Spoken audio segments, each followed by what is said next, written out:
Welcome back, hodlers. It's been a crazy week. Like, prices everywhere, price jumps all across the board. It's been great. We've seen XRP, we've seen Cardano, and we are now actively seeing Polkadot and KSM making a similar jump.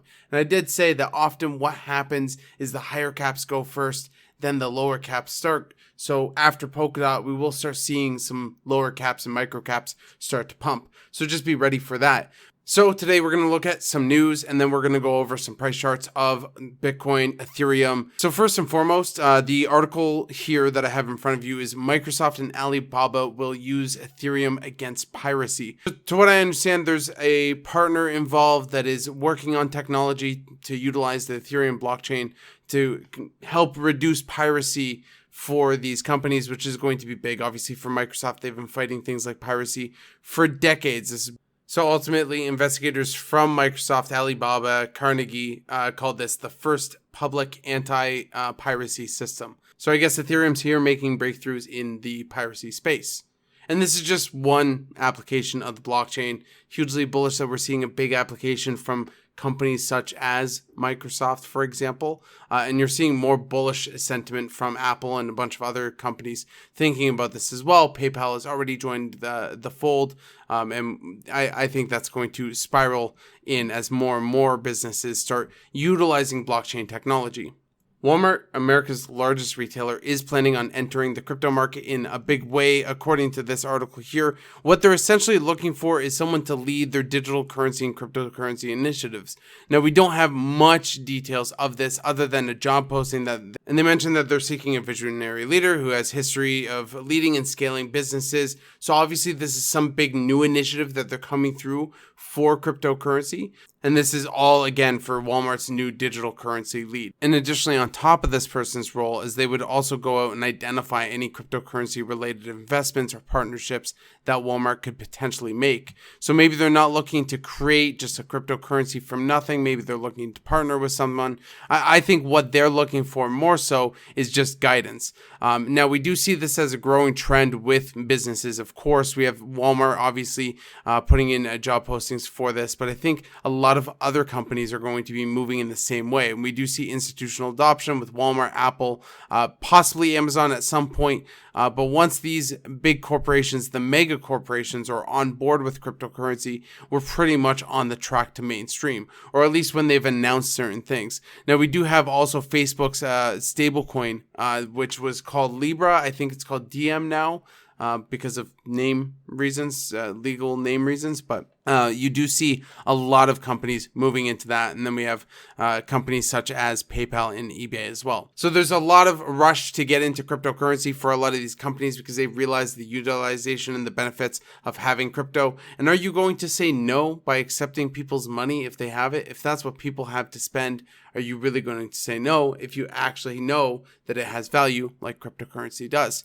It has more value than, I would say, a fiat currency dollar because you're just basing that off the trust of the government. A new study reveals that Ethereum has gained more popularity than Bitcoin in 2021. I don't think this is surprising in any way. And the reason why I say that is because Ethereum is the new kid on the block. Eventually, it's going to trickle down to maybe another coin.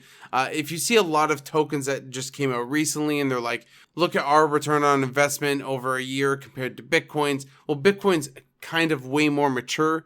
And it's hard saying that because Bitcoin is only 14 years old. But at the end of the day, Bitcoin is more mature and it's going to gain less over time. So most altcoins that are hugely bullish in disrupting the space, of course, they're going to gain a little bit more than Bitcoin. But that doesn't mean that I'm taking anything away from the hype, because I think the hype is real with what Ethereum is doing with the decentralized applications, with all the news that's coming out. I think a lot of people are super bullish on where Ethereum is going to go. Now, again, I'm not the biggest Ethereum bull. As you guys know, I'm probably a little bit more bullish on Polkadot. But that being said, I still have Ethereum. I like Ethereum, and I'm going to hold Ethereum for the long term. Now, how big is the ADA upturn? We've been discussing that throughout the week because we've been taking a look at Cardano. Cardano right now, if we take a look at the chart, we'll switch over to that right now. It is at $2.13. Now, I did mention that Cardano would, in short order, get back to that $2.40 mark. roughly way before this pump, a couple of days before this pump, I called that and essentially said all that we need is for Bitcoin to keep up at this channel and not have a massive retracement. Just keep up there, and then Cardano can go. And of course, Cardano has made that move, and decisively, however, made that move, but not quite to the point where I said previous all-time highs, 240. Do I think that it can still make it up there? Sure, of course. Do I think that it's going to immediately sink down? I think as long as nothing happens catastrophically to Bitcoin, for example, I think Cardano is going to hold a good amount of support at these levels for a little bit, maybe trade sideways for a little bit, and then continue on as we normally see Cardano could do. But that doesn't mean that if we don't go through another pump for Bitcoin, doesn't mean that Cardano is going to stay level, because most likely Cardano will jump shortly after the Bitcoin price. Now, this article is talking about when smart contracts come out. Now, Lark Davis actually tweeted this out and watches YouTube channel quite a bit, but I see this tweet here. Smart contracts are just around the corner, which is a long-awaited and very bullish catalyst for the asset. And as much as I agree with that, you do have to be careful, because like I've said before, any big changes within the news are always baked in before the actual launch. So I wouldn't be betting that Cardano is going to pump the moment the Alonzo is out. We are seeing the pump actively right now for Alonzo. That's what we're seeing actively right now. It's the hype growing. It's Cardano's getting a little bit more bullish, and that's just what's going to happen. Is Cardano still a buy? I mean, like, of course, because at the end of the day, where's Cardano going to go in the long term? Now, would I be buying as much Cardano as I've been buying like down here when I was saying to buy Cardano down here? Absolutely not, because we're at a higher price. We need to keep our dollar cost average low. We just had an opportunity to dollar cost average low. Now is not the time to FOMO in. Just stick to your dollar cost averages, maybe lower it, get into some tokens that haven't pumped yet. And the last article is Mark Cuban's Dogecoin imperfections and simplicity are the greatest. Just no.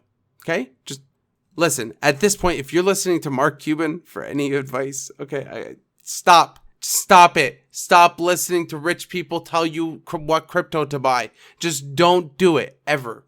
Trust your research. If you like Dogecoin and you want to invest in Dogecoin because it's a meme and you align with that meme, God bless. More power to you.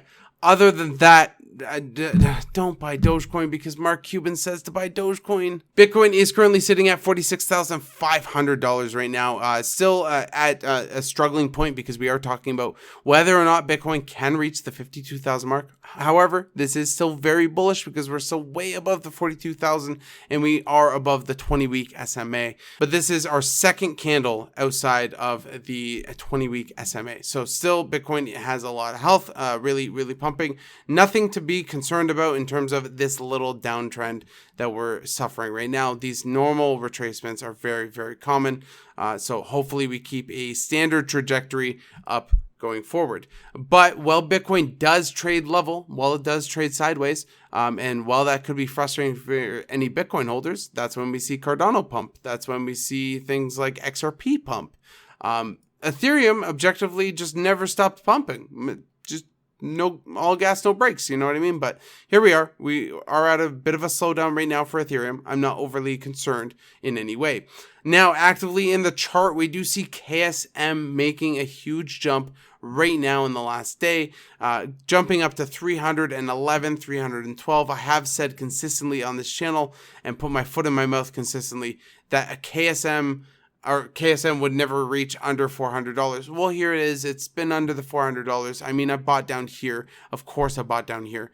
Am I buying up here? Probably not as much. If you don't have any, I'd probably buy a little bit, but you do see the pump there for KSM. You do also see a pump for the sister chain Polkadot going up to $25.50, roughly, give or take. So we still have a lot of ground to make up on Polkadot.